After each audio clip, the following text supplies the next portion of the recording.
মার্কিন president Donald Trump পরমাণু চুক্তি নিয়ে ইরানকে সময় বেঁধে দিয়েছেন। ইউরোপীয় ইউনিয়ন ইইউ ইরানের বিপ্লবী গার্ড বাহিনী আইজিআরসিকে সন্ত্রাসী সংগঠন হিসেবে তালিকাভুক্ত করেছে। এসব ঘটনায় ইরান কঠোর প্রতিক্রিয়া জানিয়েছে। যে কোনো হামলার জবাবে তারা সরাসরি মার্কিন ঘাঁটি ও যুদ্ধজাহাজে হামলা চালাবে। ইরানির সামরিক মুখপাত্র ব্রিগেডিয়ার জেনারেল মোহাম্মদ আকরামিনিয়া দেশটির রাষ্ট্রীয় টেলিভিশনকে বলেন, মার্কিন যুদ্ধজাহাজগুলো অনেক দুর্বলতা আছে।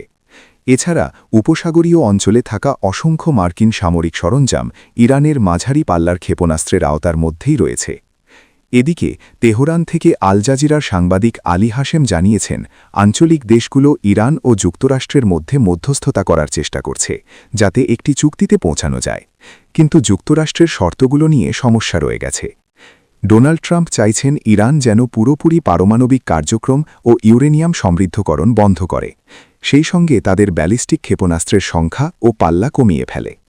এসব বিষয় ইরানের জন্য রেড লাইন বা চরম সীমা, যা তারা কোনোভাবেই মানতে রাজি নয়। ফলে দুই পক্ষ আলোচনার কথা বললেও তাদের শর্তের মধ্যে বিশাল ব্যবধান রয়েছে।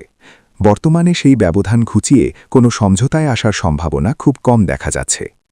ওই অঞ্চলের ভয়াবহ সংকট এড়াতে জাতিসংঘের মহাসচিব আন্তোনিও গুতেরেস আবার পরমাণু আলোচনার আহ্বান জানিয়েছেন।